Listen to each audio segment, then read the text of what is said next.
तो सात राशियों को मूल राशि कहते हैं, क्योंकि इनके मात्रक स्वतंत्र होते हैं और अन्य राशि के मात्रक पर निर्भर नहीं करते हैं। तो ये 7 राशियाँ मूल राशि कहलाती है और इनके मात्रक जो होते हैं मूल मात्रक कहलाते हैं। जैसे आपका लंबाई है, इसका मात्रक आपको मीटर होता है। द्रव्यमान है जिसका मात्रक आपका किलोग्राम है। समय है जिसका मात्रक सेकेंड होता है।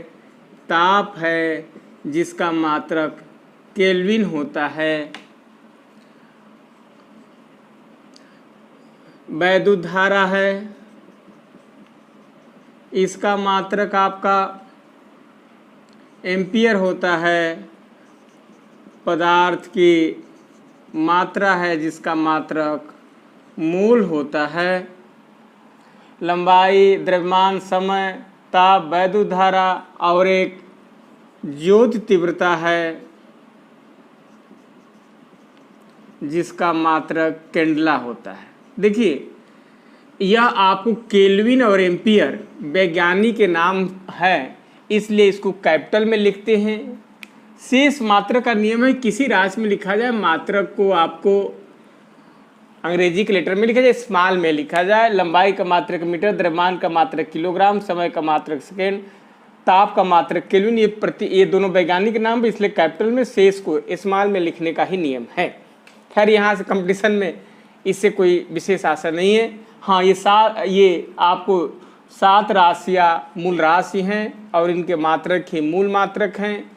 शेष अन्य राशि को व्युत्पन्न राशि कहते हैं और उनके मात्रक भी व्युत्पन्न मात्रक कहलाते हैं। 2 अलग से राशियाँ चुनी गई है जिसको पूरक मात्रक कहते हैं। एक आपका कोण है और कोण का मात्रक जो होता है रेडियन होता है, और घन कोण का मात्रक स्टेरेडियन होता है। ये दोनों पूरक मात्रक होते हैं। इस प्रकार इनके अतिरिक्त अन्य जो मात्रक होते हैं वो व्युत्पन्न मात्रक कहलाते हैं। राशियाँ जो होती है व्युत्पन्न राशियाँ होती है।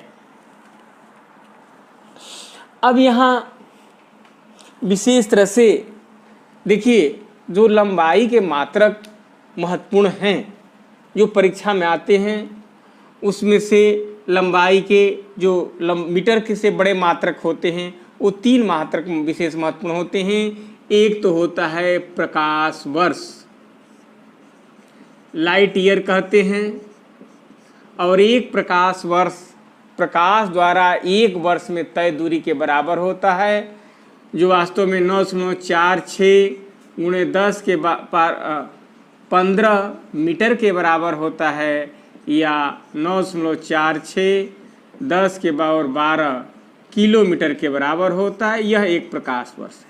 यानी प्रकाश वर्ष के मतलब कि प्रकाश द्वारा 1 वर्ष में तय दूरी को एक प्रकाश वर्ष कहा जाता है। तो अगर 5 वर्ष में जो तय दूरी होगी तो 5 प्रकाश होगी, 5 लाइट ईयर हो जाएगी। तो ऐसे करके किसी भी आपको दूरी यानी 1 वर्ष में जो दूरी तय होती है उसी को प्रकाश वर्ष कहते हैं। तो जितने वर्ष की होगी उतना प्रकाश वर्ष दूरी हो जाएगी। तो ऐसे करके आप समझिएगा कि आपका यह दूरी, तो प्रकाश वर्ष लाइट ईयर एक्चुअल में वास्तव में दूरी का मात्रक है, समय का मात्रक नहीं है, ध्यान रखिएगा। ईयर के मतलब लिखने का मतलब समय का मात्रक नहीं है, दूरी का मात्रक होता है। दूरी का एक अन्य मात्रक खगोलीय दूरी होती है जिसको एस्ट्रोनॉमिकल यूनिट कहते हैं, और 1.496 गुणे 10 के पावर 11 मीटर या 1.5 गुणे 10 के पावर 11 मीटर के बराबर होती है। तो ये आपका खगोलीय दूरी है 1.5 गुणे 10 के पावर 11 मीटर। तो इस तरह से ये आपका यानी सूर्य और पृथ्वी के बीच की दूरी ही क्या है, वो उसकी औसत ही खगोलीय दूरी मानी जाती है, और ग्रहों के बीच की आपको दूरी का आकलन इस खगोलीय दूरी के पदों में किया जाता है। दूरी का एक सबसे बड़ा मात्रक है जिसको पारसेक कहते हैं, और एक पारसेक आपको 3.1 पारसेक बराबर 3.26 प्रकाश लाइट ईयर के बराबर होता है। अर्थात इसको मीटर में कन्वर्ट करेंगे तो 3.084 गुणे 10 के पावर 16 मीटर, इतना मीटर को ही 1 पारसेक कहते हैं। यह वास्तव में दूरी का सबसे बड़ा मात्रक माना जाता है, पारसेक। तो ये आपका दूरी के मात्रक, 3 मात्रक जो मीटर से बड़े रहे महत्वपूर्ण मात्रक हैं। और आपका अब मीटर से छोटे मात्रक तो एक माइक्रोन होता है, जिसको म्यू से प्रस्तुत करते हैं, माइक्रोन। और आपका 1 माइक्रोन 10 के पावर 6 मीटर के बराबर होता है। तो जीवाणु का आकार जो होता है वो लगभग माइक्रोन कोटि का होता है, जीवाणुओं का आकार। तो अगर एक पूछ लीजिए कि 1 मीटर में कितने जीवाणु होंगे, अगर 1 माइक्रोन एक जीवाणु का आकार होगा तो देखिए मीटर बड़ा मात्रक है और माइक्रोन संबंध पूछ रहा है, तो 1 मीटर में 10 के पावर 6 जीवाणु बता देंगे। बड़े में छोटा पूछ जाता है तो पावर पॉजिटिव होगा। अब 1 माइक्रोन में कितने मीटर, 10 के पावर -6 मीटर होता है। तो इस तथ्य को ध्यान रखेंगे। इसके बाद इससे भी एक छोटा मात्रक होता है जिसको एंगस्ट्राम कहते हैं। तो एंगस्ट्राम जो होता है 10 के पावर -6 मीटर के बराबर होता है। तो 10 के पावर -10 मीटर को ही क्या कहते हैं, एक एंगस्ट्राम कहते हैं। इस एंगस्ट्राम में प्रकाश की तरंगदैर्घ्य, प्रकाश की तरंगदैर्घ्य का आकलन किसमें कहा जाता है, तो एंगस्ट्राम यूनिट में कहा जाता है। परमाणुओं के बीच की दूरी, परमाणु के बीच की दूरी का आकलन भी एंगस्ट्राम में किया जाता है। या तो प्रकाश की तरंगदैर्घ्य हो, परमाणु के बीच की दूरी हो, इसका आकलन जो होता है एंगस्ट्राम यूनिट में की जाती है, ठीक ना। तो ये आपका है। आजकल प्रकाश की तरंगदैर्घ्य नैनोमीटर में भी नापा जा रहा है, एंगस्ट्राम में न व्यक्त करके एनएम, यानी 1 nm नैनोमीटर 10 के पावर -9 मीटर के बराबर होता है।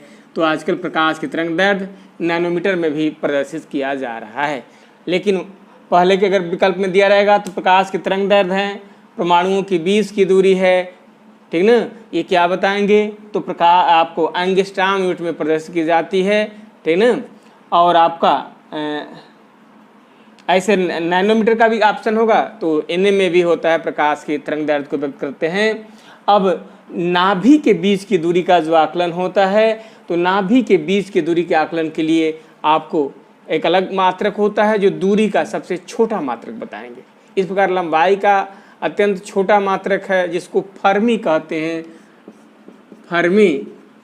और फर्मी क्या होता है, दूरी का सबसे छोटा मात्रक है, 10 के पावर -15 मीटर के बराबर होता है। तो नाभि के बीच की दूरी यानी न्यूक्लियानों के बीच जो होता है आकलन जो होता है इस फर्मी में करते हैं, ठीक ना। इस प्रकार ये दूरी के 3 छोटे मात्रक रहे और 3 बड़े मात्रक रहे जो महत्वपूर्ण मात्रक होते हैं। और आप जानते हैं कि प्रकाश द्वारा 1/299, 792, 494 सेकेंड, कहीं 98 सेकेंड में होगा यहाँ पर लास्ट में, तो इतने सेकेंड में तय दूरी ही क्या होती है, 1/299, 792, 494 सेकेंड में तय दूरी ही 1 मीटर के बराबर होती है प्रकाश द्वारा। या एक चीज़ और भी ध्यान रखना होगा कि आपको 1 मीटर वह दूरी है जिसमें शुद्ध क्रिप्टॉन 86, क्रिप्टॉन का परमाणु भार 86, शुद्ध क्रिप्टॉन 86 से निकलने वाले नारंगी रंग की 16,50,763.73 तरंगों की लंबाई क्या होती है, 1 मीटर, यानी इतने तरंगों की तरंगदैर्घ्य क्या होती है, वही 1 मीटर के बराबर होती है।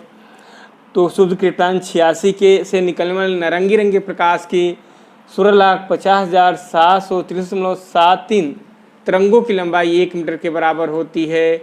या आपका ये कहा जाए कि 1/2 299, 792, 400, कहीं पर 58 भी लिखा होगा या 54, जैसे भी हो। तो 98 सेकेंड में तय दूरी ही क्या होती है, आपको 1 मीटर के बराबर होती है। तो ये 2 आधुनिक मीटर की परिभाषा है।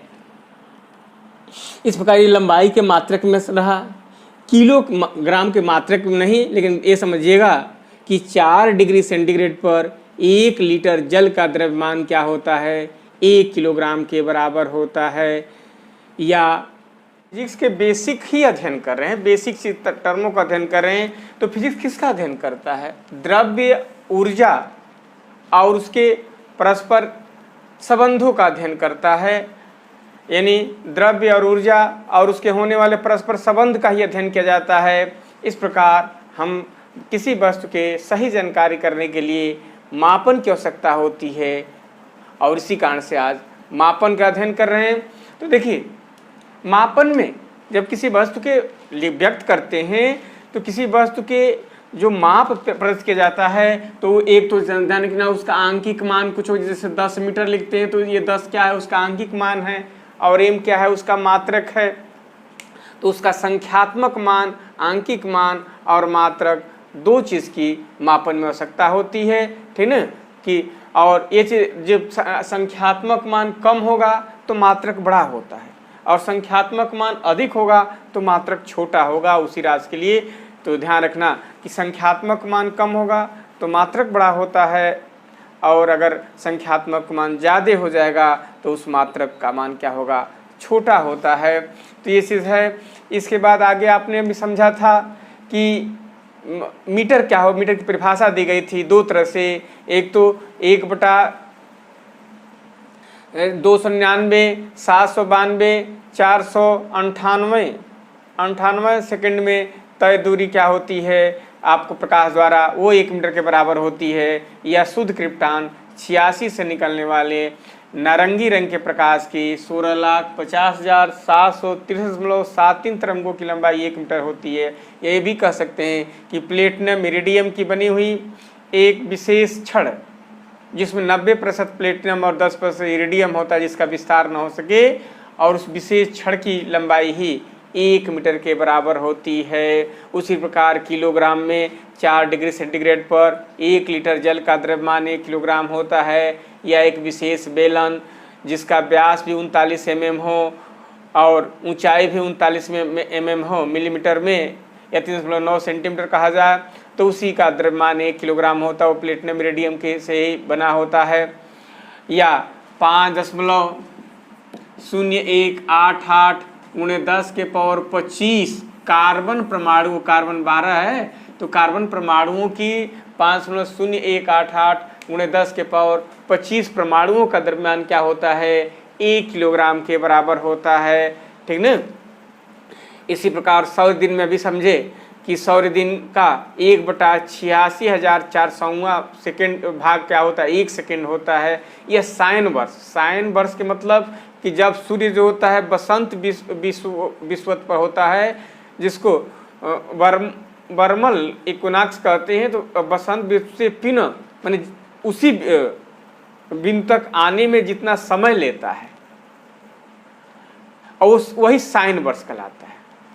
एक्चुअल में अंतर्राष्ट्रीय सभा में 1899 के बसंत विश्व से लेकर के फिर अगले उसी बिंदु तक आने में जितना समय लिया आपका 1900 में, उसी को साइन वर्ष उस समय का आकलन किया गया, और ये उसी बिंदु तक सूर्य के आने में।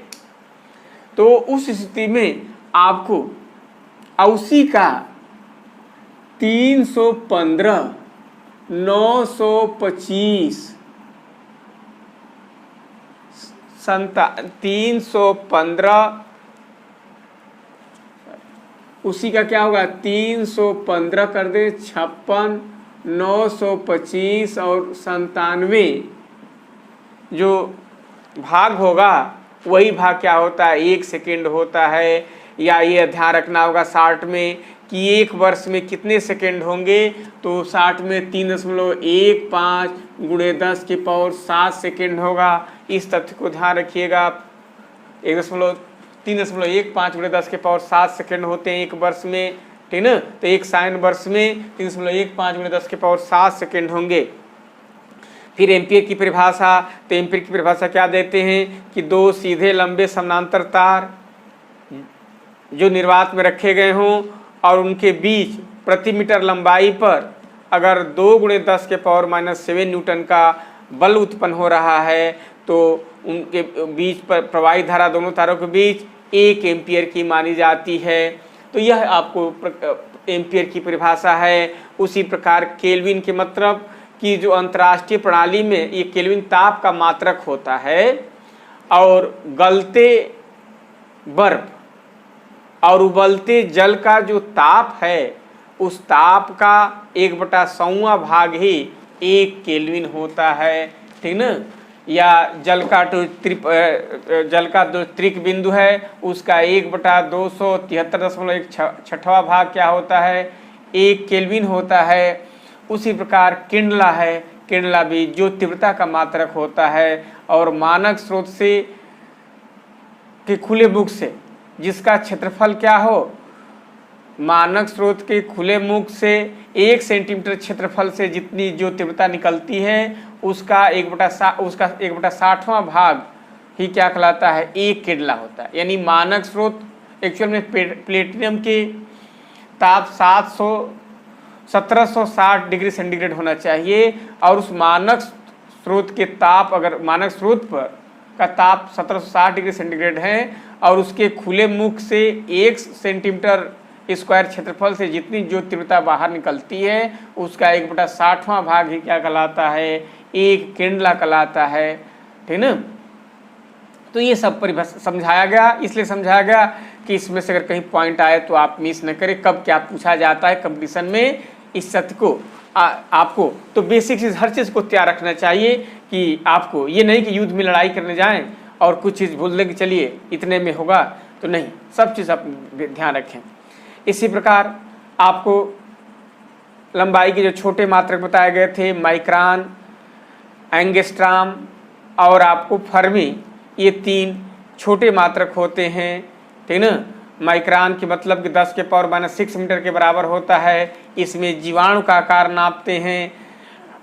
एंगस्ट्राम जो होता है 10⁻10 मीटर के बराबर होता है, इसमें आपको प्रकाश का तरंगदैर्घ्य नापते हैं। परमाणु का आकार नापा जाता है, तो परमाणु का आकार और प्रकाश का तरंगदैर्घ्य एंगस्ट्राम यूनिट में व्यक्त करते हैं। ये 10⁻10 मीटर के बराबर होता है। लेकिन ये अगर एक चीज़ पूछा जाए कि 1 माइक्रान में कितने एंगस्ट्राम, तो माइक्रान बड़ा मात्रक है और एंगस्ट्राम छोटा मात्रक है, तो 10⁴ एंगस्ट्राम बताएंगे। लेकिन 1 एंगस्ट्राम में माइक्रान पूछ जाएगा तो एंगस्ट्राम छोटा मात्रक है, इसलिए 10⁻⁻4 एंगस्ट्राम बताएंगे, 10⁻⁻4 माइक्रान बताएंगे 1 एंगस्ट्राम में, और 1 माइक्रान में पूछा जाएगा 10⁻4 आपको एंगस्ट्राम बताएंगे। उसी प्रकार 1 मीटर में कितने एंगस्ट्राम होगा, तो 10⁻10 एंगस्ट्राम होंगे। तो इस तरह से बड़ा में छोटा पूछेगा तो पावर पॉजिटिव होगा, छोटा में बड़ा पूछेगा तो पावर निगेटिव रख करके आप बताने का प्रयास करेंगे। उसी प्रकार आपका जो फर्मी होता है उसमें यह दूरी का सबसे छोटा मात्रक है, इसके बीच नाप की दूरी नापी जाती है और यह आपका 10⁻15 मीटर के बराबर होता है। उसी प्रकार दूरी का जो बड़े मात्रक समझे थे, खगोलीय दूरी जो सूर्य और पृथ्वी के बीच की दूरी थी, उससे आपको वो भी दूरी का एक बड़ा मात्रक है, और प्रकाश वर्ष भी जिससे विभिन्न ग्रह इत्यादि की दूरी का आकलन किया जाता है, जो 9.46 × 10⁻15 मीटर या लगभग 10⁻16 मीटर भी कह सकते हो, तो ये आपको प्रकाश वर्ष है। उसी प्रकार किलोमीटर में 10⁻13 मीटर के लगभग आप 10⁻13 किलोमीटर के कह सकते हैं प्रकाश वर्ष के, जो वास्तव में 9.46 × 10⁻12 किलोमीटर के बराबर होता है। पार्श्विक दूरी का बड़ा मात्रक है जो 3.08 × 10⁻16 मीटर के बराबर होगा लगभग में, तो आपको 10⁻16 मीटर कहना होगा तो गड़बड़ हो जाएगा, क्योंकि प्रकाश वर्ष को भी उतना कहते हैं। और 3.26 प्रकाश वर्ष क्या होता है, 1 पार्सेक के बराबर होता है।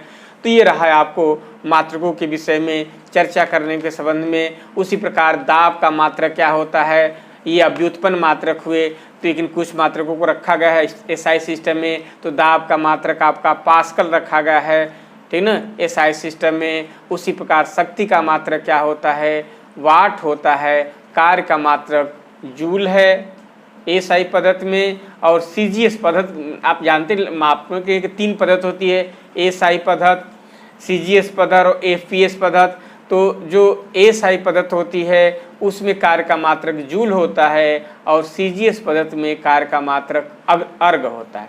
शक्ति का तो वाट ही व्यक्त करते हैं। एक आपका अश्वशक्ति भी होता है जो 746 वाट के बराबर होता है, और एक मीटरी अश्वशक्ति होता है जो 735 वाट के बराबर होता है। तो कार्य का हुआ बल का मात्रक न्यूटन होता है, सीजीएस पद में बल का मात्रक डाइन होता है। त्वरण का मात्रक तो उसी में लिखते हैं, मीटर प्रति सेकंड स्क्वायर के रूप में लिखते हैं। तो ये सब क्या है, ये व्युत्पन्न मात्रक हैं जिसके विषय में आपको जानने की आवश्यकता रही, तो इस चीज़ को बताया गया, ठीक ना। तो इस तथ्य को ध्यान रखेंगे कि अगर छोटे में जैसे 1 मीटर में कितने जीवाणु होंगे, जबकि एक जीवाणु का आकार 1 माइक्रोन है, तो 10 के पावर 6 जीवाणु बताएंगे, ठीक ना। छोटा में अगर आपको 5 पृथ्वी एक तारे से प्रकाश 5 आने में 5 वर्ष लग जाता है, तो कितना प्रकाश हुआ, तो 5 प्रकाश वर्ष उसकी दूरी हो गई प्रकाश वर्ष में पूछा जाएगा। तो ऐसे करके आप उसको बताने का प्रयास करेंगे। एक एंगस्ट्रॉम कितने माइक्रोन के बराबर होगा, तो 10 के पावर -4 बताएंगे। और 1 माइक्रोन कितने एंगस्ट्रॉम के बराबर होगा, 10 के पावर 4 एंगस्ट्रॉम के बराबर होगा। इसके बाद देखिए सेकेंड में भी 2, एक नैनो सेकेंड 10 के पावर -9 सेकेंड के बराबर होता है, और एक सेक भी 10 के पावर -8 सेकेंड के बराबर होता है। इसको भी ध्यान रखेंगे कि ये भी आपके छोटे मात्रक है। कार्य का मात्रक क्या होता है, न्यूटन, और दूसरा मात्रक क्या होता है, डाइन होता है, ठीक ना। तो ऐसे करके आपका ये सारी बल का मात्रक बोल रहे थे, कार्य का मात्रक जूल होगा और दूसरा क्या होगा, अर्ग होगा। तो ऐसे करके आपको ये मात्रक हैं, तो इस तथ्य को बस ध्यान रखें, फिर हम लोग आगे इसमें और भी समझना है, ठीक ना। जैसे आपसे प्रश्न पूछ दिया जाए कि हाइड्रोजन परमाणु में इलेक्ट्रॉन नाभिक के चारों 10 के पावर -6 नैनो सेकेंड में एक चक्कर लगाता है, तो इलेक्ट्रॉन 1 सेकेंड में कितना चक्कर लगाएगा, तो 10 के पावर 15 से आपका चक्कर लगाएगा, क्योंकि नैनो सेकेंड था, उसको सेकेंड में बदल करके तब 1 बटा करेंगे तो 10 के पावर 15 सेकेंड हो जाएगा। उसी प्रकार अगर ये दे जाकर लाल रुधिर कणिकाओं का द्रव्यमान 10 के पावर -13 किलोग्राम है, 1 मिलीग्राम में कितना होगा, तो 10 के पावर 7 आपको संख्या हो जाएगी। तो ऐसे करके भी आप उसको बताने का